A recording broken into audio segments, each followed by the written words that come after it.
In this video, let's talk about turning your video content into a streaming library with Brightcove. All right, real quick, this is Video Brand. Special thanks to our sponsors for helping make this NAB coverage possible: Metricool, Massive, AdSpective, Vestigit, and OpenReel. All right, now back to the video. Hey, what's up? I'm here with Marty from Brightcove. Thanks, Marty. So let's talk about streaming and stuff, but first, can you kind of give me a general overview of what Brightcove is? Yeah. So Brightcove is one of the original online video platforms. We actually help our customers get their videos online, help them monetize that content, whether it's through advertising or subscriptions or transactions. We help them then set that video up to reach all of their audiences, wherever they are in the world. And then ultimately, we help them deliver that to a player or an app or whatever device that they need to reach them on. Along the way, we've got over 700 different media clients. We have customers in 80 different countries around the world. We do about 4.2 billion streams across our customers every single month. What counts as a stream? Yeah, so anytime somebody clicks play on a player, good example might be AMC is one of our great customers. And so if you're watching a particular video stream, you're a Walking Dead fan, you can click play, and behind the scenes, we're going to make sure that all the right rules and entitlements for you to watch that video are enforced. And then they have a great playback experience every time you watch that next show. Like their AMC Plus, the streaming, Yeah, actually, we help them with a whole bunch of different properties. So we help our customers, again, in that case, run a subscription video service that they sell directly to consumers.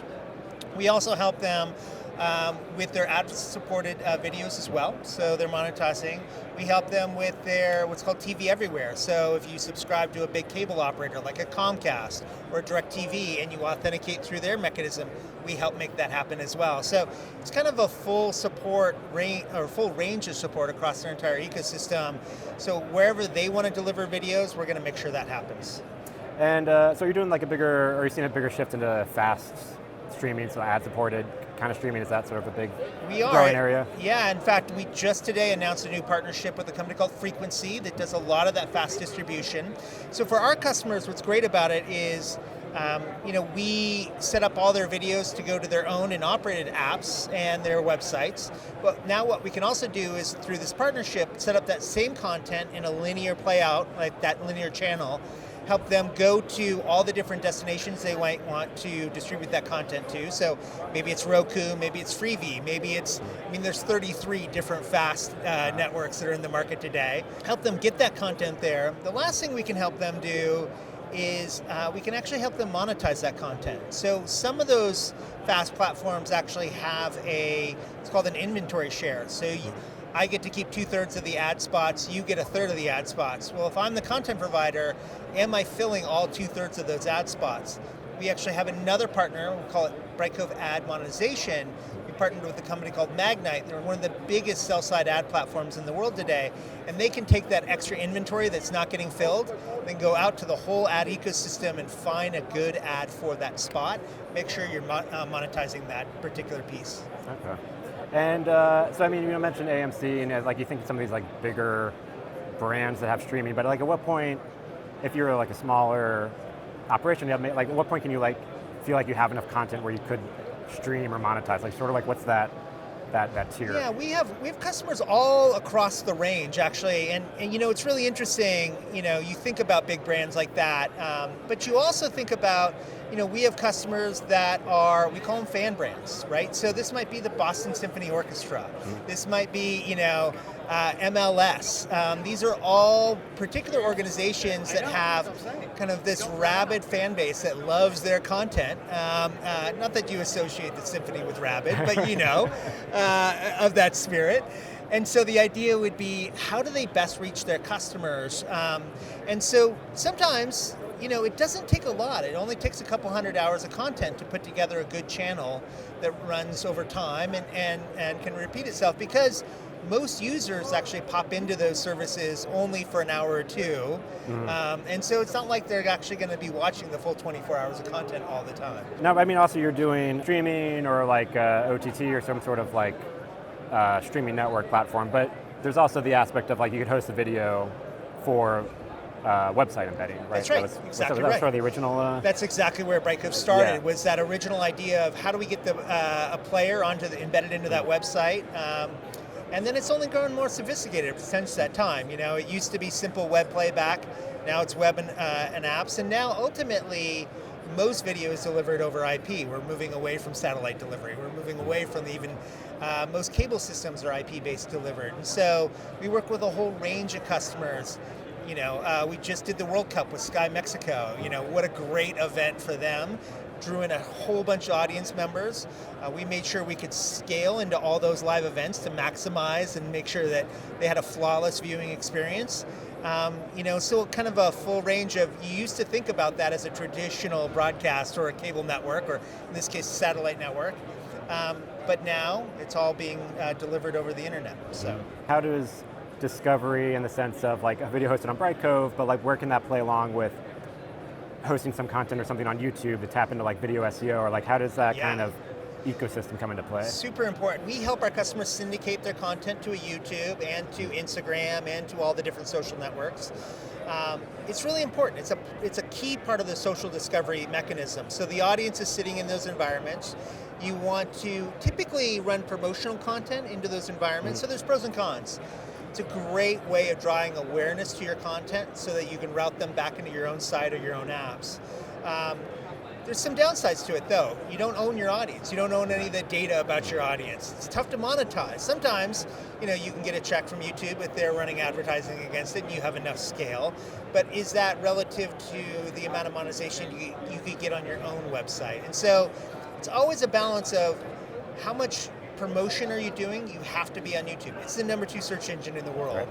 Right. And yet at the same time, can you leverage that audience and that awareness that's driven by those social platforms to then drive them back into your owned and operated sites and apps so that you can monetize it at kind of a higher level?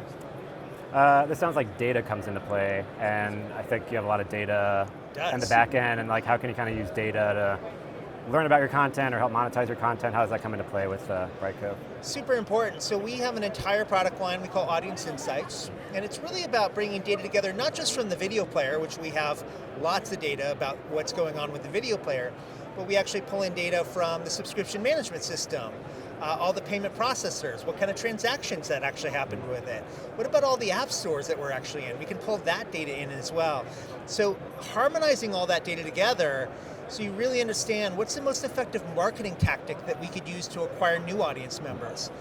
How do we drive the best campaigns through our email system or our marketing system like a HubSpot or a Salesforce, so that you send the right email or the right text message at the right time to get them back into your app and keep them engaged. These are all ways of leveraging data that comes out of the video platform, merging it together with other data to really understand the true lifetime value of every audience member, and then making the right action on the other side of that to keep that audience member engaged. Or actually, when churn happens, because it happens to all of these systems, how do we win them back? It's actually the cheapest acquisition tactic in the market today is doing win-backs of customers that have already been subscribers. And do you use any, or have you seen people like using the data just of like, not acquisition, but like watch metrics, or if like, hey, we're losing people here, or like using it to inform like what content they make, what other stuff they make? Absolutely, it's really, really important. So a couple of things that are really interesting. In our machine learning model, what we found was that frequency of use has the most causal relationship with whether an audience member stays or goes as part of your service. So the simple would be, if somebody's going to watch an hour of content per month, you actually want them to watch 3 20-minute blocks rather than actually watch 1 hour at one time. So you can then use that data to say, okay, how do we understand our audience patterns as they come in? What is their engagement status? Who's new to the service? Who's been around for a while? Most importantly, who's drifting away from this service? And based on that, then we can change our promotional tactics to say, actually, let's trigger an extra in-app notification at that right time, because you're falling into this idle category where you're most at risk, and you tend to have a lifetime value that is 30 to 50% lower than an engaged user. So those are ways that we use data to really make sure that for our customers that they're not just acquiring audience members, but they're really keeping them for the long haul. Was there anything else we didn't touch on? The last thing that we're announcing as part of this show is we're the first online video platform that's introducing quality of experience metrics. So when you have 4.2 billion video views every month, it's a rich data set to go in. So again, we put our data scientists on it. We really looked at what are the problems that are happening in the playback of a video. Maybe it's the player start time. So I click play. It turns out that we can actually watch audience members drop off after 600 milliseconds. I don't know what that says about society, but as we get into that, we can really start to look at how many audience members are dropping off every second in that between when you click play and when that actually first frame of that video actually starts. And then we can proactively work with our customers and our partners and the whole, it's a team sport. So you can all come together and really say, let's create a great audience experience that leads to, again, better audience engagement and make sure that we're not, interfering with that great audience experience over time. They can cause our audience members to drift away from us again. So quality of experience is a brand new set of functionality. We're offering it to all of our Brightcove customers. And it's something that, again, it's pretty unique in the market. Historically, there's been third parties that have provided that kind of data in the market today, but we just felt like we have a mission to be the most trusted streaming technology platform, and being really open about what's working great and where there's actually problems, and being proactive in working with our customers, I think really kind of sets us apart. Yeah, that's great. Well, I appreciate it. It's very informative. So thank you very much. Thanks a lot. All right, thanks for watching the video. For more of our NAB videos, be sure to check out our playlist right here, and be sure to hit the subscribe button. Thanks for watching. I'll catch you in the next episode.